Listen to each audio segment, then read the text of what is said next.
আসসালামু আলাইকুম ওয়া রাহমাতুল্লাহি ওয়া বারাকাতুহু। আমরা প্রতিদিনের ক্লাসের নাই আজকে আমরা বিগত সালের প্রশ্নগুলো আলোচনা করব।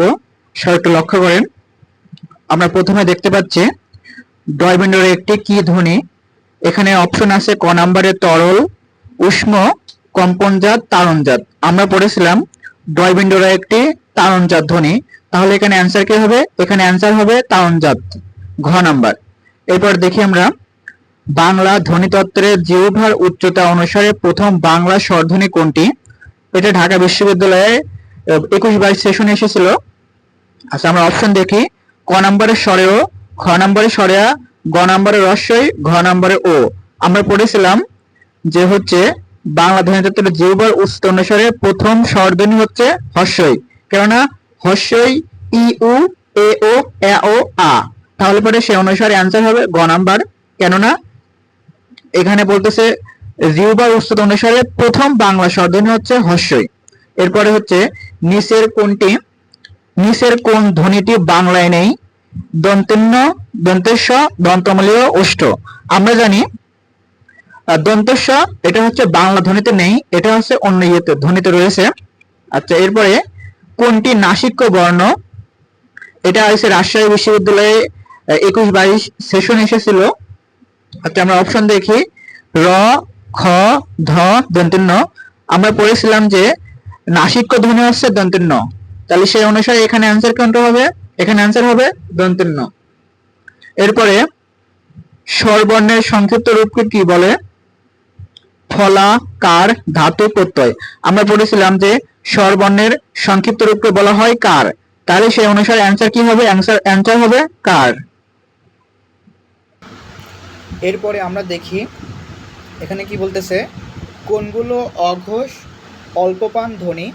সেটা এখানে অপশন আছে ক, চ, ট, প, ট, ত, প, খ, ছ, ঠ, থ, ফ, গ বর্গীয় জ, ড, দ, ব, ঘ, ঝ, ঢ, ধ, ব। আমরা পড়েছিলাম অঘোষ অল্পপান ধ্বনি হচ্ছে ক, চ, ট, ত, প। তারপরে এখানে অ্যান্সার কি হবে? এখানে অ্যান্সার হবে ক নাম্বার, কেননা ক, চ, ট, প অঘোষ অল্পপান ধ্বনি। এরপরে কোনটি মৌলিক স্বরধ্বনি? অপশন আছে ওই, রস্বই, ওই, সবকটি। তাহলে এখানে অ্যান্সার হবে কি? আচ্ছা, এটা হচ্ছে ও, এটা হচ্ছে ওই, ও, ওই, রস্বই, সবকটি। আমরা পড়েছিলাম যে মৌলিক স্বরধ্বনি হচ্ছে রস্বই, তাহলে এখানে অ্যান্সার কি হবে? এখানে অ্যান্সার হবে রস্বই।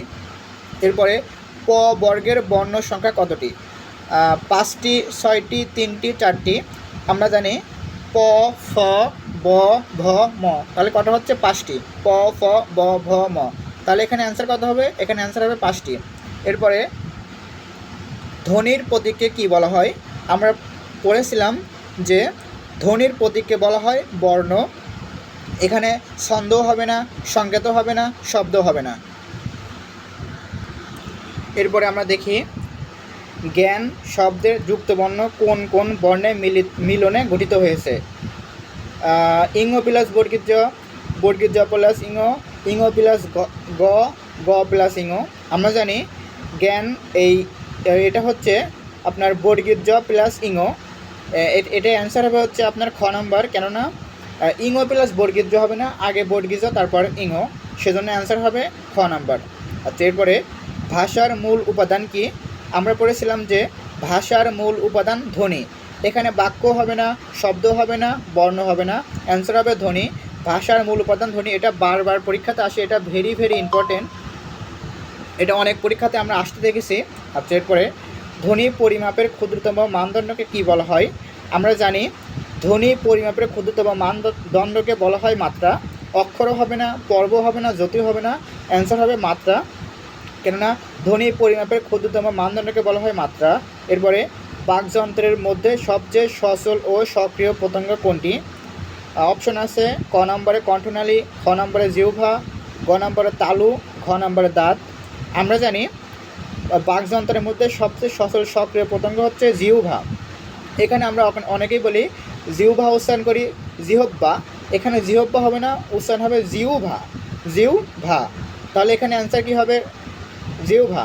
এখানে কণ্ঠনালীও হবে না, তালু হবে না, দাঁতও হবে না, অ্যান্সার হবে জিহ্বা। এরপরে বিশ্ববিদ্যালয় শব্দের কয়টি অক্ষর আছে? এটা ঢাকা বিশ্ববিদ্যালয়ে 20-21 সেশনে এসেছিলো। এটা আমাদের সময়ও এসেছিলো, আমি পেরেছিলাম এটা। যাই হোক, ক নাম্বারে আছে 2টা, খ নাম্বারে 7টা, গ নাম্বারে 6টি, ঘ নাম্বারে 5টি। আমরা জানি বিশ্ববিদ্যালয়ে অক্ষর আছে 5টি, কেননা বিশ্ববিদ্যালয় কয়টা? 1 2 3 4 5। এটা একদমই সহজ। মনে করেন যে হচ্ছে রবীন্দ্রনাথ, বলতে পারে রবীন্দ্রনাথ এখানে কতটি অক্ষর আছে, তখন আমরা দেখব রবীন্দ্রনাথ এখানে কয়টা? রবীন্দ্রনাথ 4টা অক্ষর আছে। আচ্ছা, যাই হোক, আশা করি বুঝতে পেরেছেন। এরপরে খুবই একটি ইম্পর্টেন্ট আবিধানিক ক্রম, এখান থেকে প্রত্যেক পরীক্ষাতে প্রশ্ন আসে। এটা ঢাবি ঘ ইউনিটে 20-21 সেশনে এসেছিলো। আচ্ছা, আমরা একটু দেখি। আবিধানিক ক্রম অনুসারে সজ্জিত শব্দগুচ্ছ কোনটি? ক নম্বরে আছে নদী, সাগর, বন, খ নম্বরে ফুল, ফল, পাখি, গ নম্বরে আলো, মাটি, বায়ু, ঘ নম্বরে চাঁদ, তারা, সূর্য। আমরা একটু দেখি। প্রথমে দন্ত্যন্য, এরপরে দন্তেশ্ব ব, এটা কোনো মিল নেই। এরপরে ফ, ফ, প, আগে হবে প তারপরে ফ, এটা হবে না, কেননা আগে প তারপর ফ, এটাও হবে না। এরপরে সরেয়া ম, ব, এটা হবে না, কারণ ব আগে ম পরে। এরপরে স, ত, দন্তেশ্ব, এটা হতে পারে, কেননা চ তারপরে চর পরে ত হয়, তারপরে দন্তেশ্ব, এটা হইতে পারে। তাহলে আমরা বুঝতে পারতেছি এখানে অ্যান্সার হবে ঘ নাম্বার, কেননা এটা আবিধানিক ক্রম মিল আছে। আশা করি আপনারা বুঝতে পেরেছেন। আপনারা এভাবেই যে কোনো পরীক্ষাতে প্রশ্ন আসলে এভাবে আগে দেখবেন প্রথম শুরুটা মিল আছে নাকি, যদি থাকে তার পরের শব্দগুলো দেখবেন মিল আছে নাকি। এভাবে আপনারা আবিধানিক ক্রমগুলো অতি সহজেই অ্যান্সার করতে পারবেন আশা করি। আচ্ছা, এরপরে আমাদের শেষ প্রশ্ন, একই সঙ্গে উচ্চারিত দুটি মিলিত স্বরধ্বনিকে বলে কী স্বর? স্বর সঙ্গী, যৌগিক স্বর, যুগ্ম ব্যঞ্জন, মধ্যস্বর। আচ্ছা, আমরা দেখি। একই সঙ্গে উচ্চারিত দুটি মিলিত স্বরধ্বনিকে বলে, আমরা জানি একই সঙ্গে উচ্চারিত দুটি মিলিত স্বরধ্বনিকে বলে যৌগিক স্বর। এখানে স্বর সঙ্গীও হবে না, যুগ্ম ব্যঞ্জনও হবে না, মধ্যস্বরও হবে না, এখানে অ্যান্সার হবে যৌগিক স্বর। এখানে অ্যান্সার দেওয়া আছে, আপনারা এটা খেয়াল করবেন না, আপনারা আগে দেখবেন নিজেরা পারেন নাকি।